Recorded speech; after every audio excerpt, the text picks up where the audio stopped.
दोस्तों नमस्कार। आज की अपनी इस ऑनलाइन क्लास में आप सभी लोगों का स्वागत है। दोस्तों अपना शीतकालीन अवकाश में पोस्ट ग्रेजुएशन का जो सिलेबस अपन ने चला रखा है उसमें अपन ने पीछे वाली क्लास में partial wave analysis, phase shift, differential cross section और टोटल क्रॉस सेक्शन के लगभग 20 न्यूमेरिकल क्वेश्चन कर लिए थे। आज अपन दोस्तों इसका last topic WKB approximation method और इसकी एप्लीकेशन अपन पढ़ रहे हैं। तो देखिए WKB मेथड, WKB मेथड, ये जो मेथड है दोस्तों ये 3 वैज्ञानिकों के द्वारा दिया गया था, जिसमें W का मतलब है वेंटजेल, वैज्ञानिक का नाम है वेंटजेल, K का मतलब है क्रेमर्स और B का मतलब है दोस्तों ब्रिलियन। दूसरी बात, ये एक अप्रोक्सीमेशन मेथड है। क्या है? अप्रोक्सीमेशन मेथड, अप्रोक्सीमेशन मेथड है। और ये कब काम में लिया जाता है? जब अपन को वेव फंक्शन साई एक्स नहीं दिया हुआ है, अपन को वेव फंक्शन अगले ने दिया ही नहीं, और पोटेंशियल क्या है? पोटेंशियल स्लाइटली वेरिंग है। यानी पोटेंशियल में क्या हो रहा है? पोजीशन के साथ में परिवर्तन हो रहा है, slightly very very small change. जैसे डायग्रामेटिकली अपन बात करें तो ये जैसे ये कोई स्क्वायर वेव पोटेंशियल है, यहाँ ये इन्फिनिटी, तो यहाँ देखो पोटेंशियल में किसी प्रकार का कोई परिवर्तन नहीं, एकदम सतत है। लेकिन दोस्तों अपन ऐसे कर दें, इसमें ये इन्फिनिटी, तो ये जो वाल है इसकी सतत न होकर स्लाइटली वेरिंग, इस हिसाब से यदि हो तो यहाँ पर अपन कौन सा अप्लाई कर सकते हैं? WKB अप्रोक्सीमेशन मेथड अप्लाई कर सकते हैं। इसमें कुछ क्लासिकल फॉरबिडन रीजन होते हैं, कुछ क्वांटम मैकेनिकल अलाउड रीजन होते हैं। क्लासिकल फॉरबिडन रीजन और क्वांटम मैकेनिकली अलाउड रीजन के बीच में एक कनेक्शन फॉर्मूला से अपन उनको क्या करते हैं दोस्तों? कनेक्ट करते हैं। तो अपन इसको डिटेल से अपन देखेंगे कि कैसे इसमें प्रॉब्लम अपन लगाते हैं, किस हिसाब से अपन प्रॉब्लमों को करते हैं। तो मैं आपको डिटेल से लिख रहा हूँ। ये क्या है? वेंटजेल क्रेमर ब्रिलियन है, अप्रोक्सीमेशन मेथड है। और ये पर्टर्बेशन थ्योरी, जैसे किसी प्रॉब्लम के लिए अपन ground state energy, excited state energy अपन निकालते हैं पर्टर्बेशन थ्योरी से। फिर वेरिएशनल प्रिंसिपल आता है जिसमें भी अपन ground state energy, excited state energy निकाल सकते हैं। और उसके बाद में जो तीसरा अपना अप्रोक्सीमेशन मेथड है दोस्तों वो है WKB अप्रोक्सीमेशन मेथड। लेकिन अपने फर्स्ट ग्रेड में क्या है? केवल और केवल WKB अप्रोक्सीमेशन मेथड और इसकी एप्लीकेशंस है।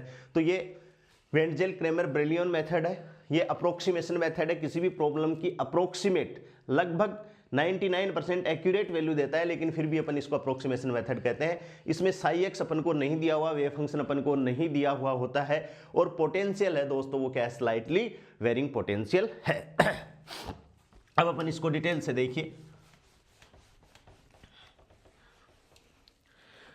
हाँ, सबसे पहली बात है WKB method,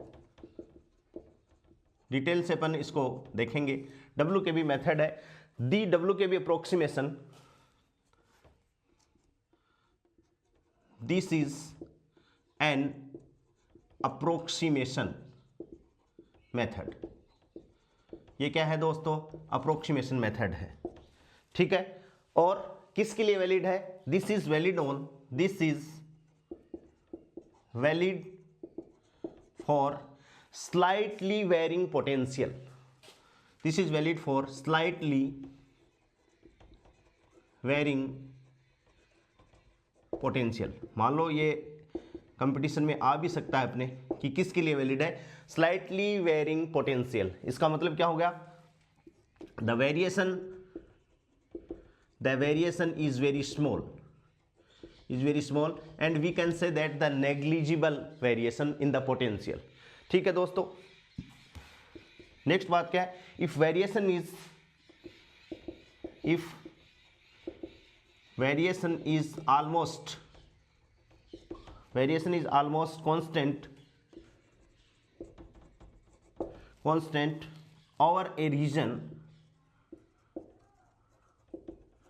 over a region of several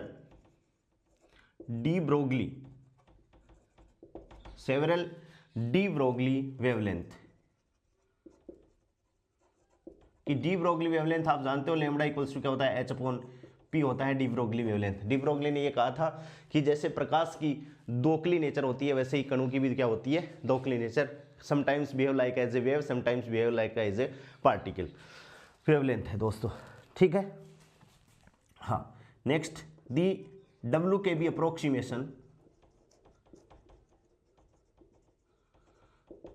the WKB approximation provides an approximate treatment for system whose potential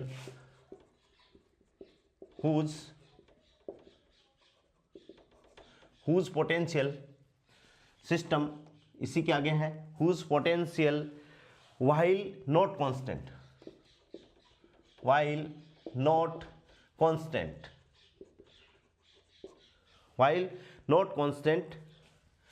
नहीं है, और are slowly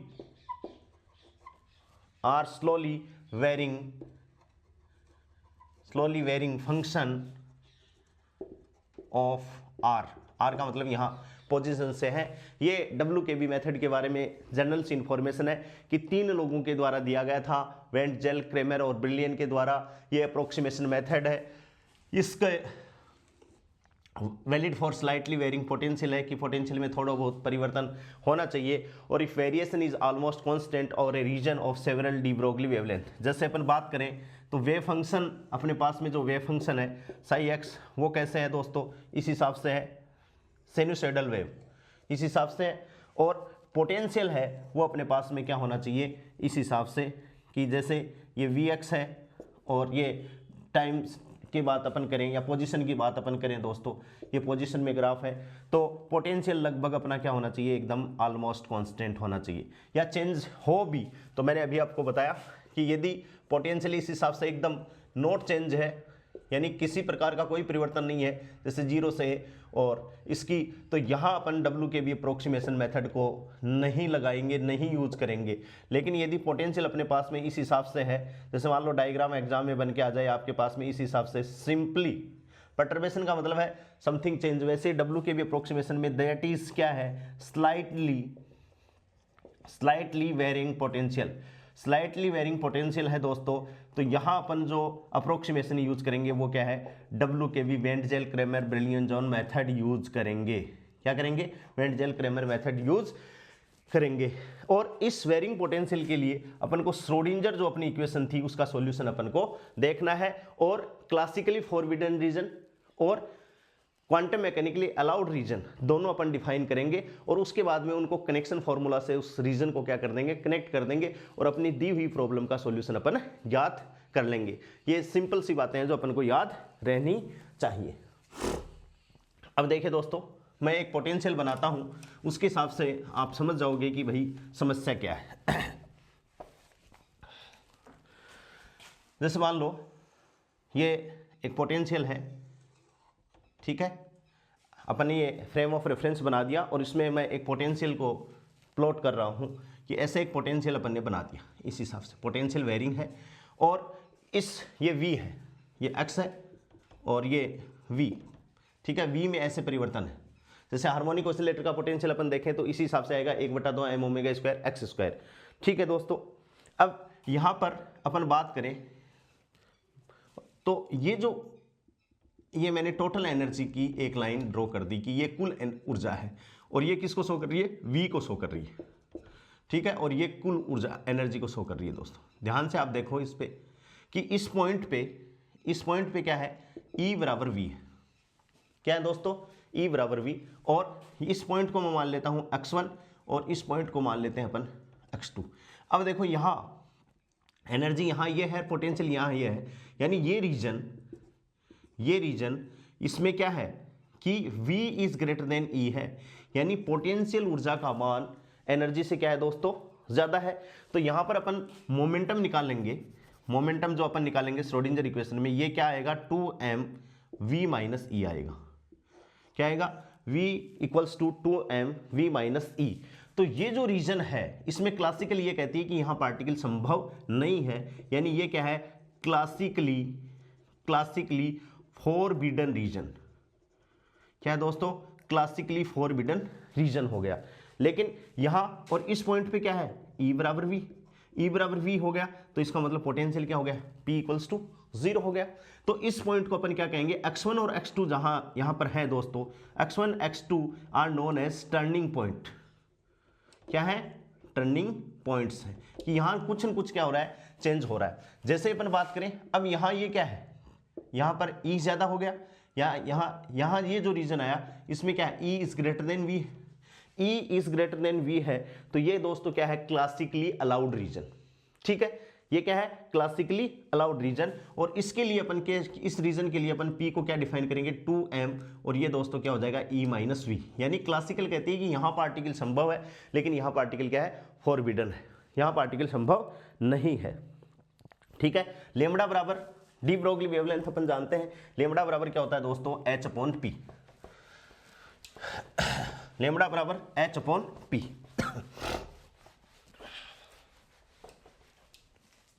लेमडा बराबर H/P। ठीक है, तो अपन क्या कह सकते हैं, और P बराबर यहां पर क्या हो गया, P बराबर 2m E माइनस V। अभी इसको अपन निकालेंगे, ये कहां से आया, P बराबर, तो अपन ये कह सकते हैं at x1 and x2, very important line है ये, एट x1 एंड x2। यहां पर अपन देखें, ये x1 है, तो यहां पर मैंने बताया E बराबर V, और यहां पर भी देखो तो E और V दोनों क्या है, E बराबर V है x1 x2 पर। तो अपन ये कह सकते हैं at x1 and x2 E बराबर क्या है, V, यानी कुल ऊर्जा का मान क्या है, पोटेंशियल एनर्जी के बराबर है। Then at x1 and x2, then x1 and x2 lambda tends to क्या हो गया, इन्फिनिटी। यहां से अपन देखें कि भाई x1 x2 पर E बराबर V है दोस्तों, तो यहां लेमडा बराबर क्या है, H P, E बराबर V होने के कारण P बराबर मोमेंटम क्या हो जाएगा, 0, और समथिंग अपॉन 0 इक्वल्स टू क्या हो जाएगा दोस्तों, लेमडा बराबर इन्फिनिटी। इसका मतलब क्या है, there is many wavelength of particle possible, यानी ये क्या बात होगी, मैनी वेवलेंथ क्या पॉसिबल होगी, many wavelength of particle possible हो गई है। तो अपन क्या करेंगे, then we find the wavelength. तो यहां तो टर्निंग पॉइंट पे तो वेवलेंथ क्या होगी, इन्फिनिटी होगी। तो अपन अब वेवलेंथ कहां फाइंड करेंगे दोस्तों, इसके नेबर में, इसके नेबरहुड में करेंगे, और देन कनेक्ट देम, और उनको अपन क्या कर लेंगे, उनको अपन इस रीजन को और इस रीजन को क्या कर देंगे, कनेक्ट कर देंगे। तो पार्टिकल यहां से चल के यहां जाएगा, क्योंकि क्लासिकली तो कहती है कि पार्टिकल पॉसिबल ही नहीं है इस रीजन में, तो यहां कहां से आ गया, जबकि क्वांटम मैकेनिक्स कहती है कि पार्टिकल यहां भी पॉसिबल है और यहां भी पॉसिबल है, क्योंकि यहां लेमडा बराबर क्या है, इन्फिनिटी है, तो मैनी वेव पॉसिबल है।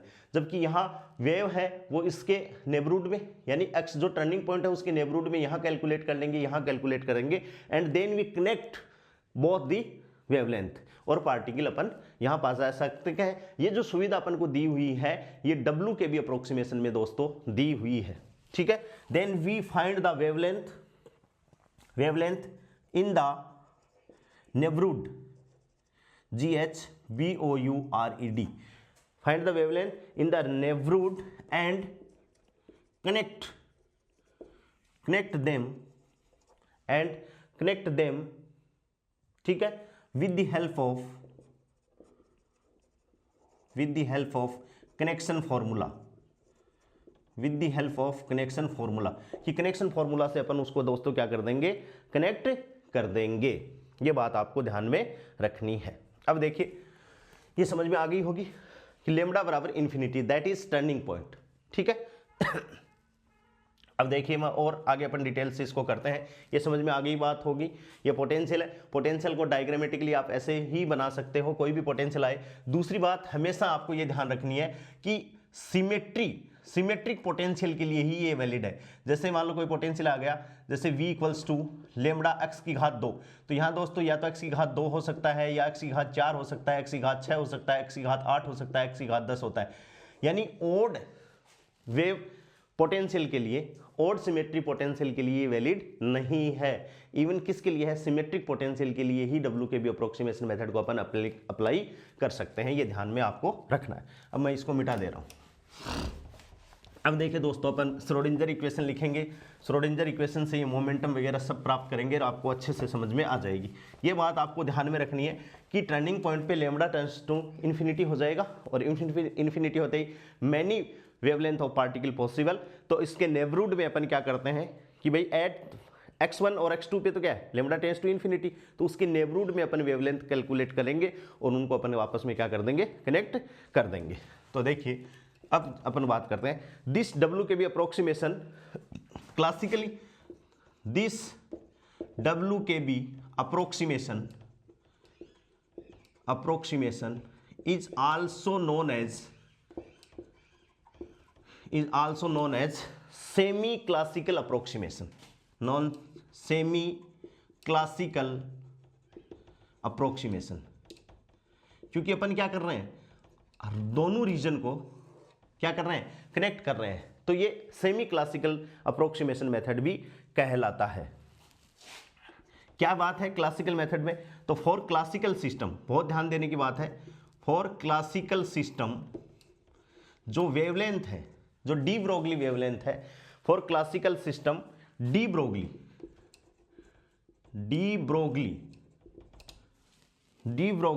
वेवलेंथ WL क्या है, टेंस टू 0, नेग्लिजिबल है। अभी देखो मैंने जो वेवलेंथ अपन ने लैम्डा लिया था इन्फिनिटी, वो दोस्तों टर्निंग पॉइंट पे है, उससे इससे कंफ्यूज नहीं होना है, वो टर्निंग पॉइंट पे है, ठीक है। और ये क्या है, यदि सिस्टम क्लासिकली है तो डी ब्रोगली वेवलेंथ है वो क्या होगी, टेंस टू 0। क्यों, क्लासिकल सिस्टम में पार्टिकल का बहुत ज्यादा मास होगा और बहुत ज्यादा मास होगा तो लैम्डा बराबर h/p, मोमेंटम ज्यादा होगा, लैम्डा टेंस टू 0, यानी नेग्लिजिबल वेवलेंथ की वेवलेंथ वहां होगी, ठीक है। एनी पोटेंशियल, इसी में एनी पोटेंशियल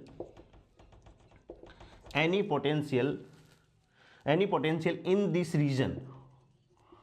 दिस रीजन क्या है, lambda tends to 0, any potential in this region lambda tends to 0 can be treated as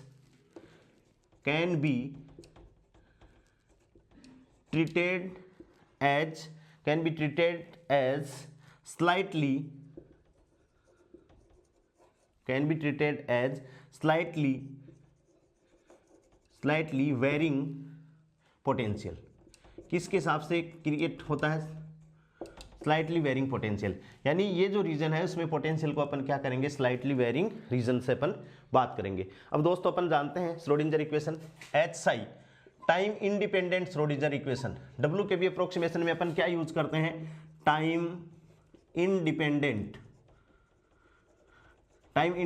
differential equation. और डिफरेंशियल इक्वेशन अपन क्वांटम मैकेनिक्स में कौन सी इक्वेशन यूज करते हैं दोस्तों, श्रोडिंगर इक्वेशन। क्या यूज कर रहे हैं, W के भी अप्रोक्सीमेशन में जब भी अपन को प्रॉब्लम को सॉल्व करना हो तो अपन टाइम इंडिपेंडेंट डिफरेंशियल इक्वेशन को यूज करते हैं। और अपने लिए क्वांटम मैकेनिक्स में टाइम इंडिपेंडेंट डिफरेंशियल इक्वेशन क्या है, श्रोडिंगर इक्वेशन। तो SI equals to Eψ। SI Hamiltonian है आपको पता है, तो -h×2m d2/dx², केवल x डायरेक्शन की बात कर रहे हैं, प्लस पोटेंशियल अपन बोल रहे हैं कि वेरिंग पोटेंशियल है, तो हैमिल्टोनियन दोस्तों क्या होता है, sum of kinetic energy plus potential energy. तो पोटेंशियल एनर्जी का मतलब क्या हो गया, v हो गया, पोटेंशियल हो गया, एंड दिस इज वेरिंग, तो potential is the function of x, और ये ब्रैकेट में अपन ने क्या लिख दिया, साई, और दोस्तों ये क्या हो गया, E इंटू साई, ठीक है। ठीक है, यहां से इसको अपन सॉल्व करें तो ये क्या हो गया, d2 साई x/dx², अंदर मल्टीप्लाई कर दिया, और इसको अपन सोल्व करें तो 2m/h² और ये क्या हो गया, E - vx, और ब्रैकेट बंद, और ये क्या हो गया, साई x बराबर क्या हो गया, 0। ठीक है दोस्तों, ये अपने पास में इक्वेशन आ गई, श्रोडिंगर इक्वेशन आ गई। अब इसमें दो कंडीशन हो सकती हैं, या तो अपने पास में कंडीशन क्या हो सकती है, E is greater than v, तब तो इसका सॉल्यूशन अपन जानते हैं कि कैसा होगा, हार्मोनिक सॉल्यूशन होगा, और जब E is less then v तब इसका सॉल्यूशन क्या होगा, डिक्रीजिंग या इंक्रीजिंग इसका सॉल्यूशन होगा। ठीक है, तो दोस्तों अपन बात करते हैं K की,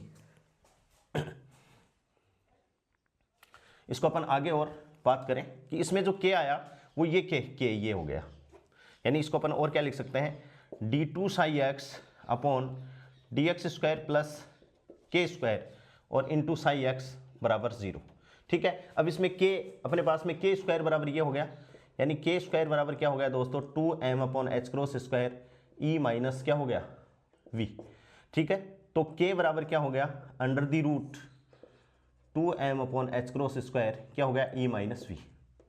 ठीक है, अब इसकी दो पॉसिबल वैल्यू हो सकती हैं, कौन कौन सी, कि k इक्वल्स टू क्या हो गया under the root 2m/h cross square E minus V. E minus V ये कब लिख सकते हैं अपन, जब E क्या हो दोस्तों, E is greater than V हो। यहाँ जो टोटल ऊर्जा है उसका मान क्या होगा, पोटेंशियल एनर्जी से या पोटेंशियल से ज्यादा होगा तो अपन ये लिख सकते हैं। ठीक है, और क्या संभावना हो सकती है, ये भी हो सकता है 2m/h क्रॉस स्क्वायर, ये क्या हो सकता है V माइनस E हो सकता है, जब ये V ज्यादा होगा तब ये हो सकता है। ठीक है, तो यहाँ ये किसके लिए आ गया, E is less then V, किसके लिए आ गया दोस्तों, E is less then V। अब यदि ये है तो ये हो गया हार्मोनिक, तो इसका सॉल्यूशन यदि ये बात हो जाएगी तो इसका सॉल्यूशन क्या लिखेंगे अपन, हार्मोनिक सॉल्यूशन लिखेंगे। और उसको कैसे लिखा जाता है दोस्तों, a e to the power iota k x plus b e to the power minus iota k x. ये फॉरवर्ड डायरेक्शन में जाने वाली वेव है, ये वापस आने वाली वेव है। इसको अपन अभी time independent one dimension potential box पढ़ेंगे तो मैं वहां आपको एक्सप्लेन कर दूंगा कि ये यहाँ ऐसे क्यों लिखा जाता है। ठीक है, और यदि ये है तो इसका सॉल्यूशन दोस्तों क्या हो सकता है अपने लिए, decreasing e to the power k x, या तो इंक्रीजिंग या plus d e to the power minus k x, ये डिक्रीजिंग हो सकता है। ठीक है, फॉर कांस्टेंट पोटेंशियल है। ये जो अपन चीजें लिख रहे हैं दोस्तों ये आ गई होगी आपको समझ में, ये जो चीजें लिखी हैं ये सारी वैलिड किसके लिए है, फॉर कांस्टेंट पोटेंशियल। यानी अपन ये बात लिखते हैं वो कांस्टेंट पोटेंशियल के लिए लिखते हैं।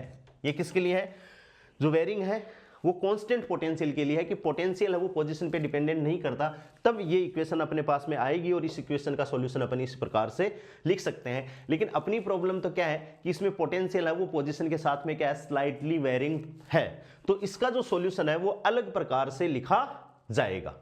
ठीक है, ये आपको बात ध्यान में रखनी है 2m/h क्रॉस स्क्वायर। अब यहां से देखिए थोड़ा सा मैं आपको कि इसमें ये कि k इसमें 2m e माइनस वी, ये तो अंडर दी रूट रखा, और h क्रॉस अपन ने दोस्तों नीचे से निकाल लिया, क्योंकि h क्रॉस स्क्वायर है तो रूट से बाहर निकल जाएगा। h क्रॉस यहाँ से अपन ने k h क्रॉस मल्टीप्लाई किया तो ये क्या आ गया 2m e माइनस वी, और p अब बराबर, यानी p बराबर अपन क्या शो करते हैं h क्रॉस, तो ये अपन लिख सकते हैं p बराबर momentum 2m e minus we. ठीक है, और दोस्तों यहाँ यदि पोटेंशियल है वो पोजीशन पे डिपेंडेंट है तो यहाँ मोमेंटम भी क्या होगा, पोजीशन पे डिपेंडेंट होगा। इस बात को आपको समझना है। ठीक है, अब देखिए ये तो आ गई, ठीक है ना, लेकिन अपने सॉल्यूशन में तो पोटेंशियल दोस्तों क्या है, वेरिंग है, तो अपन क्या लिख सकते हैं कि अपन सॉल्यूशन लिखें तो क्या लिखें भाई, कनेक्शन फॉर्मूला अपन को लिखना है, बट ये तो फॉर कांस्टेंट पोटेंशियल है, but when potential is not constant, potential is not constant, potential is not constant, that is varying, then upon solution क्या लिखेंगे, then varying, then इसका मतलब क्या हो गया दोस्तों, p है वो x पे डिपेंडेंट हो गया, और ये क्या हो गया मोमेंटम 2m, और e माइनस क्या हो गया दोस्तों vx, यानी अपने पास में क्या आ गया, मोमेंटम ये आ गया। जैसे मैंने अभी बताया कि मोमेंटम को अपन ऐसे लिख सकते हैं, तो मोमेंटम यदि ये आ गया एंड सॉल्यूशन, इसका सॉल्यूशन एंड सॉल्यूशन, मोमेंटम तो ऐसे लिखेंगे और इसका सॉल्यूशन दोस्तों क्या लिखेंगे अपन, साई इक्वल्स टू यदि a बटे ध्यान से रूट पी एक्स, ठीक है, और e to the power iota upon h cross root p x d x. ठीक है, साई बराबर जो इक्वेशन आएगी उसका सॉल्यूशन, ये तो क्या है कांस्टेंट पोटेंशियल के लिए सॉल्यूशन अपन ने लिखा है ये वाला, कि यहाँ पोटेंशियल है वो वेरिंग नहीं कर रहा, लेकिन यहाँ पोटेंशियल वेरिंग कर रहा है, तो a upon p x, eta की जगह आइटा लगा दिया, k p x d x upon h cross a upon root p x, ये तो फोरगोइंग यानी इनकमिंग वेव है, और टकरा के वापस जाने वाली कौन सी है, इसमें इसी को जोड़ देंगे अपन,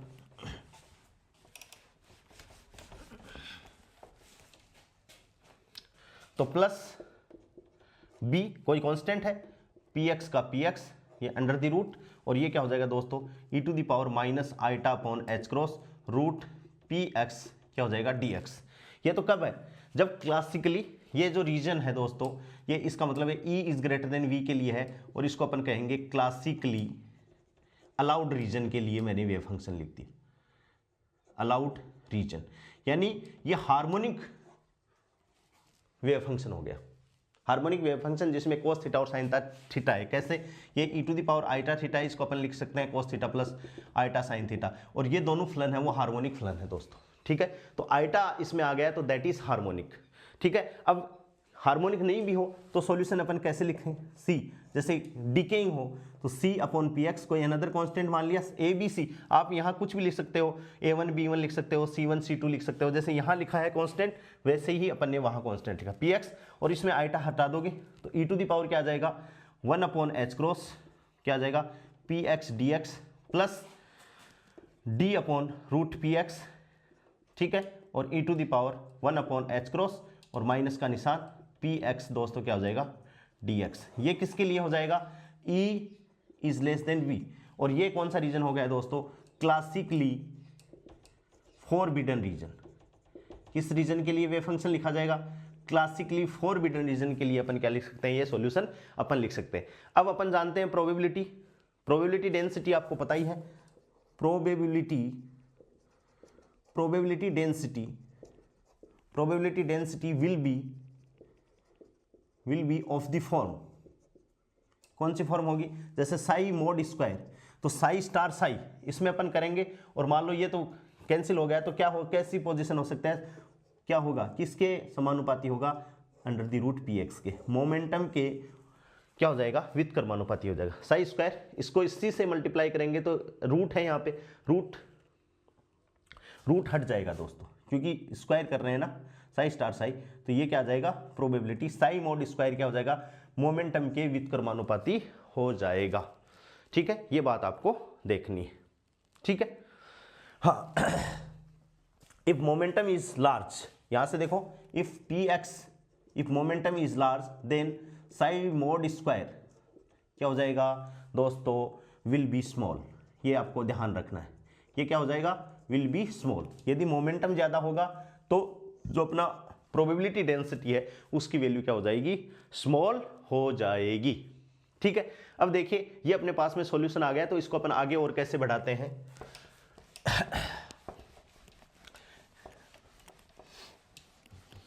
आसान है, थोड़ी सी कैलकुलेशन, इसमें थोड़ी सी लेंथी कैलकुलेशन है जिससे बच्चे कंफ्यूज होते हैं। अपन ट्रिक भी यूज करेंगे, जब अपन फॉर्मूले न्यूमेरिकल क्वेश्चन करेंगे तो उसमें कुछ क्वेश्चनों को करने के बाद में मैं आपको शॉर्ट ट्रिक बता दूंगा कि आपको देखते ही उसका आंसर आपके आ जाएगा। देखो इफ मोमेंटम, हाँ तो साई को अपन क्या लिख सकते हैं दोस्तों, साई बराबर क्या लिख दिया अपन ने 1 अपॉन रूट पी एक्स मान लिया, और उसको अपन ने ब्रैकेट में लिख दिया, और अपन ने मान लिया A e to the power iota alpha plus B e to the power minus iota alpha. Alpha की वैल्यू क्या मानी अपन ने, अल्फा इक्वल्स टू दोस्तों अपन ने मान लिया 1 upon h cross p x और क्या हो जाएगा डी एक्स, क्योंकि वहाँ क्या था e to the power iota upon h cross p x d x था, ठीक है, और ये मान लिया, तो ये अपन ने मान लिया, ठीक है। अब अपन क्या कर सकते हैं, psi equals to 1 upon p x, ये तो अपना चल रहा है रूट, और ए और e to the power iota alpha, Euler theorem है, तो इसको अपन लिख सकते हैं cos alpha plus iota sine alpha, ठीक है, प्लस बी के लिए क्या लिख सकते हैं cos alpha minus eta sine alpha, cos alpha minus eta sine alpha, ठीक है। अब इसमें बराबर 1 अपॉन पी एक्स, और ये क्या हो गया दोस्तों a plus B cos alpha, इसको सॉल्व कर लिया, a plus B cos alpha plus eta a minus B sine alpha, a minus B क्या हो गया साइन अल्फा, और 1 upon p x under the root, ये कांस्टेंट है तो इसका कोई नया कांस्टेंट मान लेते हैं c1 कोस अल्फा और plus c2 sine alpha, C1 cos alpha plus C2 sine alpha अपने पास में ये आ गया। ठीक है, अब अपन माना लेट C1 बराबर, अपन इस हिसाब से मानते हैं कि इसको अपन एक जगह इकट्ठा कर लें। तो C1 है, cos अल्फा है, तो अपन को a प्लस बी का फॉर्मूला, तो साइन अपन मानेंगे यहाँ पर। तो C1 इक्वल्स टू अपन ने मान लिया दोस्तों a साइन बीटा, और C2 बराबर क्या मान लिया, a ही मानेंगे, a cos बीटा। ठीक है, ये वैल्यू इसमें पुट करेंगे तो देन साई बराबर क्या आ जाएगा दोस्तों, 1/√px। ठीक है, और ये क्या हो गया, a sine beta cos alpha plus a cos beta sine alpha. ठीक है, और इसको अपन इकट्ठा करें तो psi equals to 1/px, sine a plus B का फॉर्मूला बनेगा, a आ जाएगा बाहर। ठीक है, और ये बन गया अपने पास में साइन अल्फा प्लस बीटा, इसका सॉल्यूशन। और इंप्लाइज दैट साई एक्स, ये एक्स पे डिपेंडेंट है, बराबर a/px√px, और दोस्तों साइन, और इसका अल्फा की वैल्यू अपन ने मानी थी, क्या मानी थी भाई, 1/h क्रॉस, अल्फा की ये वैल्यू मानी थी 1/h क्रॉस, और px dx। ठीक है, और प्लस क्या हो गया बीटा, ये अपने पास में ये आ गया। ठीक है, ये अपने पास में सॉल्यूशन इसका आ गया, जो आपको याद रखना है। ठीक है, बहुत important formula, psi x equals to a/√px sine 1/h cross px dx plus beta. क्योंकि आइटा तो वहां अपन ने क्लियर कर लिया ना, खत्म कर दिया आइटा, आइटा की कंसेप्ट तो खत्म होगी, तो 1/h cross px dx plus beta, ये क्या है, उन सॉल्यूशन है, हार्मोनिक सॉल्यूशन है, किसका, क्लासिकली अलाउड रीजन का। ठीक है दोस्तों, अब देखिए ये किसके लिए वैलिड है, जब E इज ग्रेटर देन क्या हो, V हो, हार्मोनिक सॉल्यूशन हो। ठीक है, ये फॉर्मूला आपको याद रखना है। तो अपन ये कह सकते हैं this is the form of wave function, this is the form of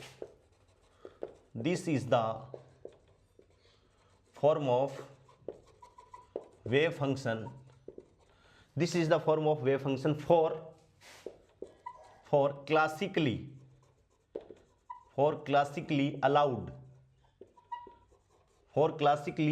allowed रीजन, और क्लासिकली अलाउड रीजन का मतलब क्या है, E is greater than V हो गया। ठीक है, और बीटा की यहां पर दो वैल्यू हो सकती है। देखिए अब अपन बात कर रहे हैं कि ये क्लासिकली अलाउड रीजन के लिए वेव फंक्शन है। ठीक है, अब मैं मिटा रहा हूं इसको, आप याद रखेंगे, न्यूमेरिकल क्वेश्चनों में काम में आएगा।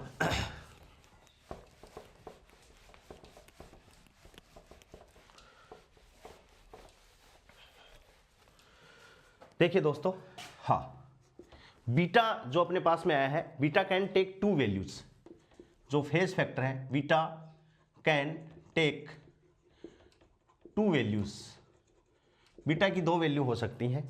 ठीक है, क्यों हो सकती हैं, क्योंकि बीटा है वो फेज फैक्टर है। क्या है दोस्तों, फेज फैक्टर है, या टर्न पॉइंट पे बीटा की वैल्यू क्या होती है, चेंज होती है। तो बीटा बराबर एक वैल्यू कौन सी पॉसिबल है, बीटा बराबर 0 लेंगे, कब लेंगे, if turning point lies on the rigid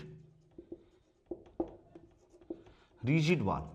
rigid वाल का मतलब यह है कि जिस वाल को पार्टिकल है वो क्रॉस नहीं कर पाता, रिजिड वाल। और ऐसी वाल कौन सी होती है दोस्तों, V इक्वल्स टू इन्फिनिटी वाली होती है, कि पोटेंशियल की वैल्यू क्या है, V इक्वल्स टू इन्फिनिटी है। इसमें अपन ने हार्ड स्फीयर पढ़ा था, वहां भी उसके अंदर पोटेंशियल की वैल्यू क्या थी, अनंत था। तो वह हार्ड स्फीयर या रिजिड स्फीयर बात एक ही है। ठीक है, और दूसरा अपन क्या लेंगे दोस्तों, π/4, बीटा बराबर अपन क्या लेंगे, π/4 इफ टर्निंग पॉइंट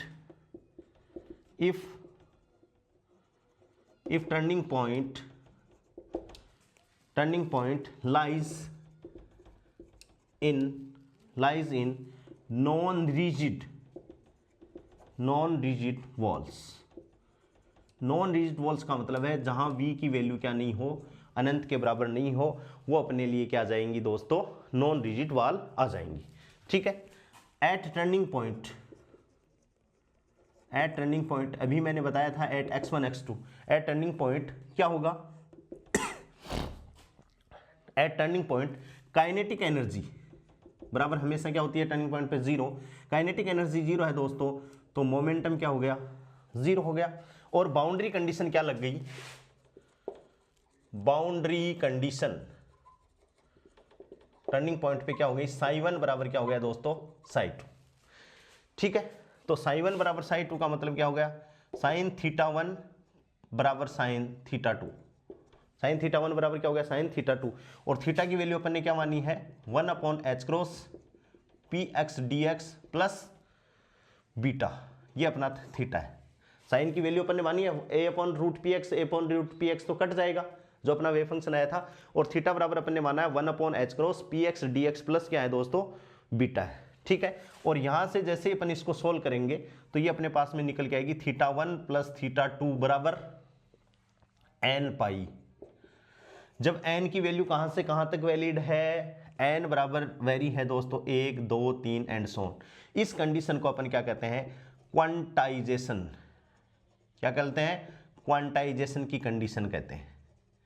किसकी, क्वांटाइजेशन की कंडीशन अपन इसको बोलते हैं, this is the quantization condition. ठीक है, और इसी को अपन थीटा 1 प्लस थीटा 2 की वैल्यू को अपन कितना लिख सकते हैं दोस्तों n+1 पाई, क्या लिख सकते हैं n+1 पाई। तो यहाँ तो n की वैल्यू किस कहाँ से स्टार्ट है 1 से स्टार्ट है, और यहाँ n की वैल्यू 0 1 2 3 एंड सो ऑन इससे स्टार्ट है। तो ये भी क्वांटाइजेशन की कंडीशन है और ये भी क्वांटाइजेशन की कंडीशन है। फर्क कितना है, इसमें n बराबर 1 2 3 से स्टार्ट है, इसमें n बराबर 0 1 2 3 से स्टार्ट है, ये आपको याद रखना है। ठीक है, अब अपन एक बात और कर लेते हैं, ये मोमेंटम है, ये मोमेंटम है दोस्तों, और इस कंडीशन को अपन और कैसे लिख सकते हैं ये मैं आपको बता देता हूं कि इस कंडीशन को अपन ऐसे भी लिख सकते हैं, कैसे कि integration P x d x बराबर क्या होता है n+12 और इंटू क्या है h, डायरेक्ट अपन याद रखेंगे इसको। और इसको अपन ये भी लिख सकते हैं 2x1 x2 P x d x बराबर कितना है n P x d x.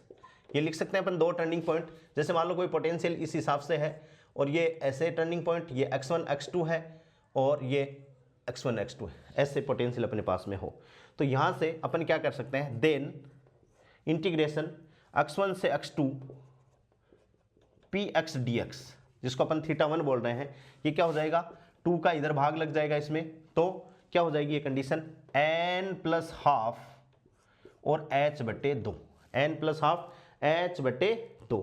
इस कंडीशन को आपको याद रखना है। और ये जो कंडीशन है दोस्तों ये क्या कहलाती है, दोनों ये फॉर्मूले क्या कहलाते हैं, Bohr quantization, Bohr quantization condition क्या कहलाती है, बोहर क्वांटाइजेशन। ये कंडीशन और ये कंडीशन दोस्तों एक ही है, आगे अपन जस्ट इनको करेंगे तो ये कंडीशन इसमें बदल जाएगी। ये एग्जाम में क्वेश्चन आया है कि डब्ल्यू के भी अप्रोक्सीमेशन मेथड के लिए बोहर की क्वांटाइजेशन क्या है, तो इंटीग्रेशन क्लोज बंद के लिए पी एक्स डी एक्स बराबर n+12 h, जब टर्निंग पॉइंट हो इसको अपन क्या लिख सकते हैं, ये लिख सकते हैं, तो इधर क्या जाएगा 2 का इसमें भाग लग जाएगा तो n+12 h/2 when we have 2 classical turning point. ये कब की है, when we have 2 classical turning point, when we have 2 classical turning point. और यहाँ क्लासिकल टर्निंग पॉइंट क्या है दोस्तों, x1 and x2 classically turning point है, इसलिए अपन इस कंडीशन को अपन क्या बोल सकते हैं, this is the quantization condition. ये और ये दोस्तों एक ही कंडीशन है, तो चाहे फॉर्मेट ये आए तो भी एक ही बात है, क्योंकि इसमें थीटा 1 अपन ने इतनी बड़ी वैल्यू ले ली और थीटा 2 इसमें इतनी बड़ी वैल्यू ले ली, और यहाँ अपन ने डायरेक्ट इसको डिफाइन कर दिया। तो आपको ये दोनों कंडीशन किसी भी फॉर्म में आए याद रखना है। अब कोई कहे कि सर हम कंफ्यूज, मान लो ये कंडीशन आ जाए n की वैल्यू 1 कर दे तो 2 पाई आ जाए, n की वैल्यू 0 करते ही पाई आ जाएगा, तो ये और ये एक ही बात है। ये n पाई यदि आप लिखते हो तो n की वैल्यू 1 से स्टार्ट करोगे, और n+1 लिखते हो तो n की वैल्यू 0 से स्टार्ट करो, दोनों एक ही चीज़ है, इसको आपको ध्यान में रखना है। ठीक है, अब दोस्तों देखिए एक कंडीशन और है, फिर अपन इसके न्यूमेरिकल क्वेश्चन करते हैं। वो कंडीशन भी कई बार पूछी जाती है एग्जाम में, क्या है, कंडीशन ऑफ, बहुत इंपॉर्टेंट है, वेरी इंपॉर्टेंट, पूछी गई है, condition of validity, condition of validity for WKB approximation, condition for validity of W K B approximation, ये हमेशा आपको याद रखनी है, D upon D x H upon P. H upon P का मतलब क्या है दोस्तों, वे लेमडा वेवलेंथ, यानी एच क्रॉस एच कट भी लगा तो एच अपॉन 2 पाई होता है एच कट, तो एच क्रॉस या एच क्रॉस एक ही बात है, ये हमेशा क्या होती है, लेस देन 1 होती है। और यहाँ से दोस्तों इसको अपन लिख सकते हैं डी अपॉन डी एक्स, और ये क्या होगी, H cross upon P lambda cut, इसको अपन क्या कहेंगे, लेमडा कट, और less than very very less than from 1। और यदि ये किस में आ जाए, के में आ जाए, तो अपन जानते हैं के बराबर क्या होता है दोस्तों, 2 पाई अपॉन लेमडा, ठीक है। और यहाँ से लेमडा कट इक्वल्स टू क्या हो जाएगा, 2 पाई अपॉन के। यदि अपन इसको क्या करें, D lambda cut upon D x यदि अपन करें, तो ये 2 पाई माइनस के स्क्वायर क्या हो सकता है, डी के अपॉन डी एक्स हो सकता है। तो ये कंडीशन 2 पाई को तो अपन छोड़ देंगे, तो ये कंडीशन दोस्तों 1 अपॉन के स्क्वायर डी के अपॉन डी एक्स का मॉडुलस लेस देन 1, ये कंडीशन भी आ सकती है एग्जाम में, ये फॉर्म भी आ सकती है एग्जाम में, ये फॉर्म भी आ सकती है। और यहाँ जो एच कट है दोस्तों, उसकी जगह एच अपॉन पी भी आ सकता है, क्योंकि एच कट का मतलब क्या है, एच अपॉन 2 पाई। तो यहाँ एच की इंपॉर्टेंस है, 2 पाई तो कांस्टेंट है, जिसको अपन 1 में क्या कर देंगे, कन्वर्ट कर देंगे, उसका कोई विशेष फर्क नहीं पड़ेगा। अपन को ये चीज़ याद रखनी है, यहाँ लेमड़ा हो तो भी सही है, लेमड़ा कट है तो भी सही है, और 1 अपॉन के स्क्वायर डी के अपॉन डी एक्स है तो भी ये 1 अवकलन कर देंगे। तो ये तीनों फॉर्म कोई सी भी आपके एग्जाम में आ सकती है। ये क्या है, condition for validity of W K B approximation, यानी लेमड़ा यानी वेवलेंथ में जो परिवर्तन है दोस्तों, वो बहुत ही स्लाइटली परिवर्तन है, ठीक है ना, क्या है, बहुत ही स्लाइटली परिवर्तन है, very very less than from 1 है, क्योंकि टर्निंग पॉइंट पे लेमड़ा टेंस टू क्या है, टर्निंग पॉइंट के नेबरहुड में लेमड़ा क्या है, नेग्लिजिबल है। टर्निंग पॉइंट पे लेमड़ा क्या हो जाता है, इन्फिनिटी हो जाता है, जिसको अपन को ध्यान में रखना है। इस हिसाब से ये अपना डब्ल्यू के बी मेथड है। अब अपन प्रॉब्लम करते हैं, प्रॉब्लम से आपको सारी बातें समझ में आ जाएंगी। देखिए दोस्तों,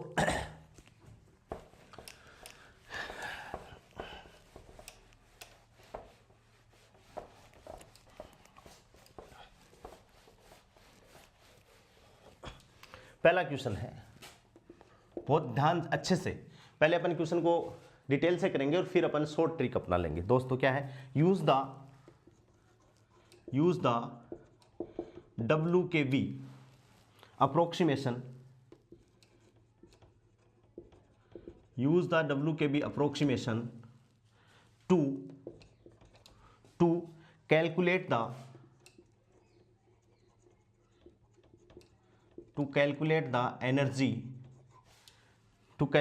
energy of a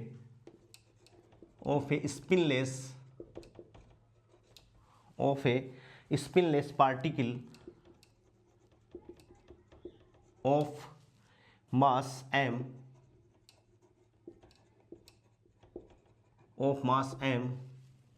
moving in the one dimensional box with wall at x बराबर 0 एंड x बराबर l, कि पार्टिकल है वो 1 डायमेंशनल बॉक्स में मूव कर रहा है, जिसकी वाल है, जो टर्निंग पॉइंट्स हैं दोस्तों, वो एक x बराबर 0 है और दूसरा x बराबर l पे है। यानी डायग्राम अपना क्या है, ये है, एक x बराबर 0 पे है, ये इन्फिनिटी, ये x बराबर 0 है और ये x बराबर l है, और पार्टिकल यहाँ इसके अंदर मूव कर रहा है, ठीक है, पार्टिकल इसके अंदर मूव कर रहा है, ठीक है। हाँ, एक चीज़ मैं दोस्तों आपको और क्लियर कर देता हूँ कि ये जो अपना डब्ल्यू के बी मेथड है, इसकी एप्लीकेशन क्या क्या एप्लीकेशन है, ये आपको याद रखनी है। क्वेश्चन आ सकता है कि इनमें से कौन सा कथन डब्ल्यू के बी अप्रोक्सीमेशन के लिए सही है। तो डब्ल्यू के बी मेथड की जो एप्लीकेशन है वो कहाँ कहाँ काम में आती है, ये आपको याद रखना है, लिख भी लेना है। क्वांटम टनलिंग, यदि जहाँ क्वांटम टनलिंग की बात हो, जैसे अपन पोटेंशियल स्टेप में अपन पढ़ेंगे, वहाँ क्वांटम टनलिंग है, ठीक है ना, तो वहाँ मतलब क्या अपन यूज कर सकते हैं दोस्तों, W K B method. Quantum tunnelling में W K B method, approximation method को यूज किया जा सकता है। दूसरा इसकी एप्लीकेशन है क्वांटम स्कैटरिंग में भी डब्ल्यू के बी अप्रोक्सीमेशन को यूज किया जा सकता है, ये याद रखो अभी आप। और तीसरा है क्वांटम फील्ड थ्योरी बहुत बड़ा टॉपिक है, वहाँ भी W K B approximation method को यूज किया जा सकता है। इंपॉर्टेंट बात होगी कि इन तीनों कंडीशनों में डब्ल्यू के बी मेथड को यूज किया जा सकता है, और एक जहाँ नहीं किया जा सकता है वो एग्जाम में आने की पूरी पूरी संभावना है। तो मैं लिख देता हूँ W K B method not suitable for high energy system. किसके लिए सुटेबल नहीं है दोस्तों? हाई एनर्जी सिस्टम के लिए W K B method valid नहीं है। ये बात आप ध्यान में रखोगे। मान लो एग्जाम में यही क्वेश्चन आ जाए, ये चारों ऑप्शन आ जाए कि application W K B approximation method के लिए कौन सा कथन सत्य है, तो it is use for quantum tunneling, बिल्कुल राइट है। It is use for scattering, बिल्कुल राइट है। It is use for quantum field theory, बिल्कुल सही है। और it is use for high energy system. तो दोस्तों ये क्वेश्चन आप पक्का गलत करके आओगे, क्योंकि आप किसको करोगे? क्वांटम फील्ड थ्योरी को करोगे। क्यों करोगे? क्योंकि अभी तक आपने क्वांटम फील्ड थ्योरी पढ़ी नहीं है, तो आप ये सोचोगे कि भाई यहाँ तो मैंने पढ़ लिया है, क्योंकि यहाँ हाई एनर्जी स्कैटरिंग मैंने आपको बताई थी, के is very very greater than 1, और आप ये बोल रहे हो कि स्कैटरिंग के लिए वैलिड है। स्कैटरिंग के लिए तो W K B approximation valid है। तो हाई एनर्जी सिस्टम अलग बात है, स्कैटरिंग दोस्तों हाई एनर्जी की अलग बात है। तो आपको ये चीज़ ध्यान में रखनी है। ये क्वेश्चन आपके लिए इंपॉर्टेंट हो सकता है, और हो सकता है ये छपी जाए। ठीक है, इस बात को आप ध्यान में रखना है। ठीक है, अब देखो अपने क्वेश्चन पे अपन आते हैं कि वन डायमेंशनल बॉक्स की अपन बात कर रहे हैं दोस्तों। किसकी बात कर रहे हैं? वन डायमेंशनल बॉक्स की अपन बात कर रहे हैं। तो अपने पास में जो वेव फंक्शन है ये मैं मिटा दे रहा हूं, इसको आप ध्यान में रखिएगा। क्वांटम टनलिंग के लिए, क्वांटम स्कैटरिंग के लिए, क्वांटम फील्ड थ्योरी के लिए W K B approximation method लगा सकते हैं, और हाई एनर्जी सिस्टम के लिए नहीं लगा सकते। मिटा दें, ये लो। अब देखिए अपना न्यूमेरिकल क्वेश्चन दोस्तों। हाँ, कि भाई ये आ गया, तो अभी अपने पास में क्वेश्चन आ गया, अपन को ये याद रखना है। तो अपन का जो वेव फंक्शन था अभी अपन ने डिफाइन किया था, वो वेव फंक्शन क्या था भाई? साई एक्स बराबर, अभी अपन ने निकाला था, मैंने कहा था याद रखना है, a upon root p x sine 1 upon h cross p x d x और प्लस बीटा। ये अपना वेव फंक्शन था। क्या है? Psi x equals to A upon root p x sine 1 upon h cross p x d x plus beta. और यहाँ दो turning point है, एक एट एक्स बराबर एल के लिए है, तो अपन ऐसा मानेंगे कि पार्टिकल एक बराबर एक्स जीरो एल से चल के कुछ एक्स दूरी तय कर लेता है, और फिर एक्स दूरी तय करने के बाद में कहाँ चला जाता है? एल पे चला जाता है। ये दो तो अपन को मानने पड़ेंगे। ठीक है, तो यहाँ एक v इक्वल्स टू इन्फिनिटी है, और यहाँ v इक्वल्स टू क्या है? इन्फिनिटी है। और अपन ने पढ़ा था कि जब v इक्वल्स टू इन्फिनिटी हो तो फेज फैक्टर बीटा को अपन क्या लेते हैं दोस्तों? 0। ठीक है, पार्टिकल को अपन मानेंगे कि कोई पोजीशन x पे चला गया, एक तो कोई पोजीशन x है, स्टार्ट होके यहाँ चला गया, और फिर यहाँ से जाके कहाँ हो गया? दीवार पर टकरा गया, तो x से l अपन कर देंगे। और जो फेज फैक्टर है, दोनों वॉल क्या है दोस्तों? इन्फिनिटी है, तो इन्फिनिटी के लिए रिजिड वॉल है, पार्टिकल क्रॉस नहीं कर पाएगा, तो बीटा जो फेज फैक्टर है वो इक्वल्स टू क्या लेंगे अपन? 0 लेंगे। ये मैंने वहाँ आपको क्लियर कर दिया था। तो दोस्तों देखिए, there are two turning point, बहुत आराम से अपन क्वेश्चन लगाएंगे। There are two turning point. ठीक है, तो टू टर्निंग पॉइंट है, तो इसके लिए अपन लिख रहे हैं 1 अपॉन एच क्रॉस, ये तो कट आ जाएंगे, ए अपॉन रूट पी एक्स, ये तो क्या हो जाएगा? कट आ जाएगा। इसको अपन छोड़ 1 अपॉन एच क्रॉस 0 से x। ठीक है, और क्या हो गया दोस्तों? P x d x plus 0, क्योंकि बीटा है, इसकी बात कर रहे हैं अपन, केवल इतने की बात कर रहे हैं एक बार। 1 अपॉन एच क्रॉस 0 से x, पी एक्स प्लस क्या हो गया? 0, क्योंकि टर्निंग पॉइंट v बराबर इन्फिनिटी है, प्लस 1 अपॉन एच क्रॉस, और x से क्या ले लिया अपन ने? l। अब ये x अपन ने कोई आर्बिट्रेरी पॉइंट लिया है दोस्तों। ठीक है, कि बीच का कोई ऐसा पॉइंट होगा जहां पर पार्टिकल आ गया, पी एक्स डी एक्स और प्लस 0, फेज फैक्टर ये 0 हो गया, और बराबर क्या है? n पाई। n पाई तो कब? जब n की वैल्यू कहां से स्टार्ट है भाई? n की वैल्यू 1 से स्टार्ट है। ठीक है, दोनों साथ में लेके करेंगे, और ये बराबर क्या हो सकता है? n प्लस 1 पाई हो सकता है, जब n की वैल्यू कहाँ से स्टार्ट करोगे? 0 1 2 3, साथ में लेके चल रहे हैं। ठीक है, ठीक है, ये तो क्या हो गया? ये है from one turning point two another an arbitrary point. ये क्या है? From one turning point two any arbitrary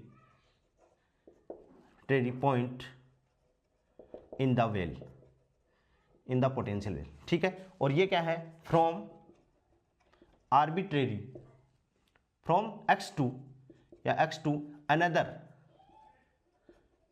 another turning point. x2 क्या है, अनदर टर्निंग पॉइंट अपने पास में आ गई, क्योंकि अपने पास में टर्निंग पॉइंट क्या है दोस्तों, दो ही हैं। ये चीज़ अपन को ध्यान में रखनी है, ठीक है। इसके लिए अपन बात करें, दोनों को एक जगह कर लें। ये जीरो, तो ये अलग अलग क्यों लिखा है, इस जीरो को करने के लिए, ये जो फेज फैक्टर है इसको डिटेक्ट करने के लिए।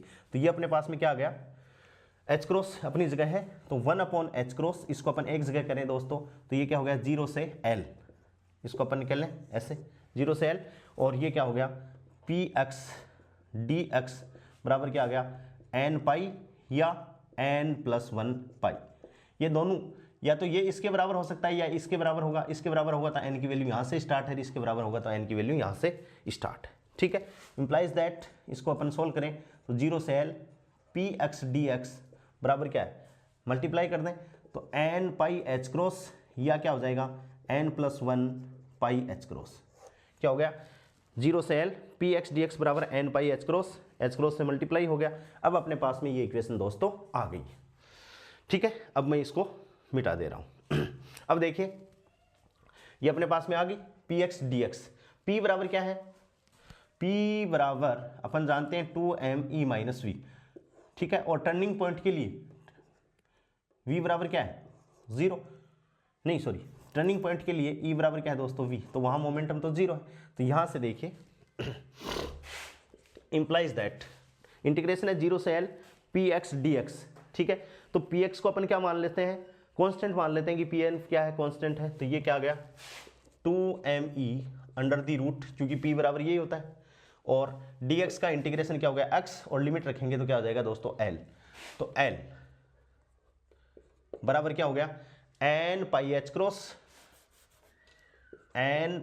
क्रॉस या n+1 पाई h क्रॉस, दोनों वैल्यू पुट अपन कर रहे हैं, दोनों तरफ स्क्वायर कर दें तो ये क्या हो गया 2me l square equals to n square pi square h cross square, ठीक है।